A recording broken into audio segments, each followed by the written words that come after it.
This is Democracy Now!, democracynow.org, The War and Peace Report. I'm Amy Goodman with Juan Gonzalez. Well, over the weekend, tens of thousands gathered in Selma, Alabama to mark the 50th anniversary of Bloody Sunday, when police attacked a group of voting rights activists as they attempted to march to Montgomery. Well, today we go back 150 years to look at another chapter of the freedom struggle of African Americans. Between 1830 and 1860, more than 3,000 fugitive slaves reached freedom thanks to networks of anti-slavery resistance, commonly known as the Underground Railroad. The Pulitzer Prize-winning historian Eric Foner is out with a new book, Gateway to Freedom, The Hidden History of the Underground Railroad. The book uses newly discovered, detailed records of slave escapes secretly kept by a leading abolitionist. In his Record of Fugitives, Sidney Howard Gay, the editor of the American Anti-Slavery Society's newspaper, chronicled more than 200 escapes, some of whose stories Eric Foner tells in this sweeping account, listing the identities of escaped slaves, where they came from, who their owners were, how they escaped, who helped them on their way north.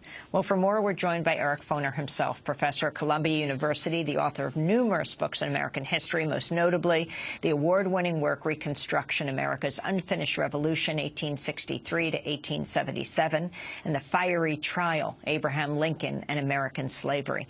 Welcome to Democracy Now! It's great to have you with us. Yep. What was the gateway to freedom?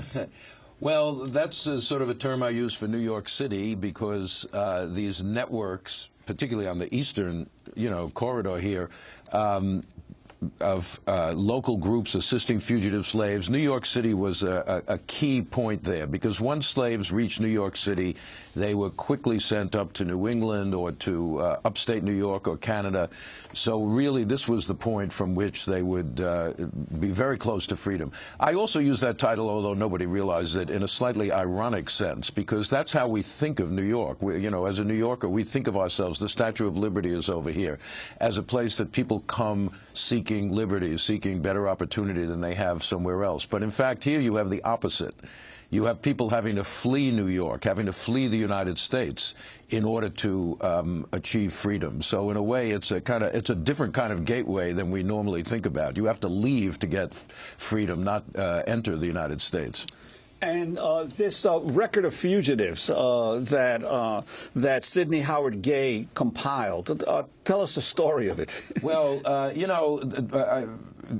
this was pointed out to me by an undergraduate student a few years ago. I give her credit. She was doing a senior thesis about Gay's journalistic career. And she said, Professor, the Gay papers are up in the Columbia Library, 80 boxes of them. And she said, in box 72, there's this document about fugitive slaves. It's not really relevant for me, but you might find it interesting.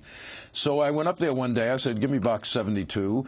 And it's really just two notebooks. They're not that impressive looking. But when I started looking through them, as you mentioned, they have these very detailed accounts about fugitive slaves. Gay's a journalist. He interviews them. So you really get the stories of these people in their own words, which is quite unusual. Most of what we know about fugitive slaves is from reminiscences long after the event. And sometimes memory can play tricks on you. But here, and these are anonymous people. Most of them just disappear from the historical record once they leave New York and get up to Syracuse in Canada. But I'd never seen a document like this before, and I sort of started working outwards from it to try to track down who they were, who their owners were, who helped them, and eventually this book came out of that. You mentioned the black hero. You tell the story of Louis Napoleon. Yes. I had never heard of Louis Napoleon until I saw his name in the Record of Fugitives, which pops up all over the place in that document because, Gay's office, this newspaper office, was also an outpost of the Underground Railroad. Napoleon was a free black man who worked as a kind of a janitor, a porter in that building, but his real job was scouring the docks and the streets and the railroad terminals looking for fugitive slaves. He was the guy on the streets in the mid-1850s who would look for fugitives and bring them to Gay's office. He was illiterate. There were documents in there signed by an X by him. but he was able to go to court and get writs of habeas corpus if someone was seized by slave catchers, he'd try to get them into court, you know, so maybe a judge could help them out. He's a remarkable guy, and it's just, you know, through this document you get a bit of a sense of his activities. And Gay and Napoleon illustrate an important thing about the Underground Railroad. It was an interracial movement. Black and white people working together in a common cause, which now, 150 years later, is kind of inspiring still.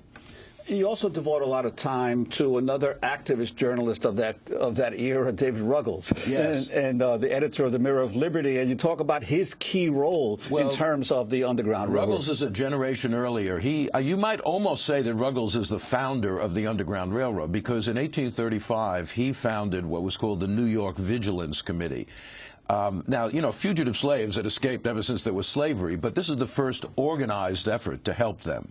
Otherwise, you know, previously individuals had helped a fugitive slave, but there was no organization to do that. And the Vigilance Committee lasted all the way up to the Civil War in New York City. It's sort of the second outpost. There's Gay and his group, and then the Vigilance Committee. Ruggles left New York City in 1841, but he really was key in getting this whole process going. And by the way, his house is still standing, one of the few, you know, mostly we tear things down in New York, but Ruggles' house on Lipsonard Street is still there. It's an independent coffee shop in downtown Manhattan. Yeah, yeah, and it has a little plaque, and it's still there, and that's where, you know, Frederick Douglass came to Ruggles' house in 1838 when he got to New York from Maryland. So Ruggles played a very important role in getting this whole process going. In fact, didn't Frederick Douglass, and his name didn't start as Frederick Douglass, get married there? All these people changed their names. One of the things that's interesting in the Gay thing is he'll give the name and then in parentheses their new name, because, you know, to avoid capture, they changed their names. And, yeah, Ruggles told Douglass, you got to change your name to avoid capture, and he did it twice. First, he was Frederick Bailey. Then he became Frederick Johnson. When he got to New Bedford, Mass., where Ruggles sent him, he said, yeah, hey, every other black family here is named Johnson, so I better find another name. And then he decided to call himself Frederick Douglass, and that's, of course, how we know him. But Ruggles would actually confront slave catchers who were trying to grab people off the streets and send them back south. Ruggles was a very militant guy. He would go in, he went into a house in Brooklyn where, you know, there were many slave owners who came up to New York City with their slaves. You know, New York had very close economic ties to the South, the cotton trade, all that. And people would come, and even after slavery is abolished in New York State, there's still slaves on the streets. Ruggles goes into someone's house in Brooklyn and says, these slaves are free. You don't have a right to bring them into New York anymore. And there's a whole altercation. He does get one out to become free. He challenges ship captains. He goes to the dock. So he's a very militant guy. Professor Foner, tell us about Richard Riker and the kidnapping club. Yeah, well, those who saw the movie 12 Years a Slave a couple of years ago, you know, that's about a free black man who was kidnapped really from upstate New York. There was a lot of kidnapping of free blacks in New York City and in Philadelphia, mostly children. There were these gangs that would just grab someone off the street, take them to a boat, and ship them to the South for sale, or they would take them to Richard Riker. He was a judicial officer called the Recorder, and they would kidnap someone and say, this guy's a fugitive slave.